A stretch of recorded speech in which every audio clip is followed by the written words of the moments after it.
de culture dans cette session de formation. Le collectif des acteurs culturels ont organisé une séance de formation qui s'est tenue à l'Institut Goethe. Suivez le reportage d'Ismaël Traoré. Organiser des activités de solidarité en faveur des acteurs culturels et faciliter l'union et l'entretien, telle est l'une des missions du collectif des acteurs culturels. Merci. Cette matinée, j'ai développé une thématique sur le management culturel face aux défis du digital. C'était de partir de l'historique de notre métier, de partir des anciennes méthodes vers les nouveaux outils qui sont aujourd'hui les fers de lance de notre métier. Donc c'était de créer un rapport pour ne pas dire qu'on n'est pas dans une étape de rupture, mais dans une étape d'évolution, de nette progression, donc de s'appuyer sur les valeurs qui ont fondé le métier d'hier pour aujourd'hui et amorcer l'innovation.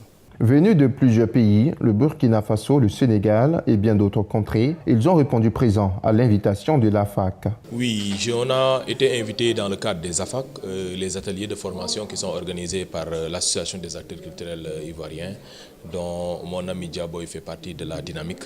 Et c'est tout un honneur d'être là. Ce n'est pas ma première fois, je suis déjà venu à plusieurs activités dans le cadre des industries culturelles et créatives, de la musique principalement. Mais aujourd'hui, c'est un peu particulier parce que je viens en tant qu'intervenant et c'est tout un honneur et j'espère que ce qu'on va faire va être à la hauteur des attentes des acteurs. Les acteurs culturels, soucieux de leur formation, ont répondu présents et ont pris d'assaut l'Institut Goethe. Généralement, les ateliers de formation des acteurs culturels sont très instructifs. Étant donné que je suis une artiste en développement et en autoproduction, je viens participer pour avoir les armes, pour avoir les outils nécessaires pour pouvoir gérer donc, la carrière d'artiste et aussi également tout ce qui est administratif et qui tourne autour de la carrière d'artiste. Voilà. Cette 8e session du 14 juin a connu un grand engouement de la part des participants. Un rendez-vous bimestriel d'ateliers de formation pour la professionnalisation du secteur, la gestion de carrières artistiques et de projets culturels. Tel était le thème central de cette session. Ce n'est pas la première fois que j'assiste à ces ateliers. Ça fait déjà, je crois, mon 8e atelier que j'assiste.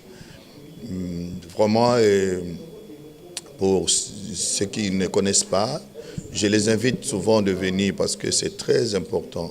Et apprendre, comme on dit toujours, qu'on ne finit pas d'apprendre. Certes, nous sommes artistes et musiciens, nous sommes sur le terrain, mais il y a beaucoup de choses que nous ne connaissons pas.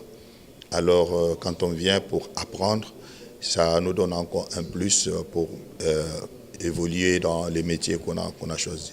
Mais c'est un secteur qui exige des normes. Et pour pouvoir y arriver, comprendre ces normes-là, il faudra prendre part à des formations. Donc, ce regard de ça, la formation, l'information et la sensibilisation des acteurs reste notre mission et notre credo dans cette action que nous voulons vraiment évoluer, développer et que où aujourd'hui nous avons plus besoin de soutien de notre ministère de tutelle et de toutes les organisations, toutes les entreprises privées pour pouvoir nous accompagner parce que un pays est fort, une nation est forte quand elle prend place, mais quand elle a une culture plus forte et plus dynamique.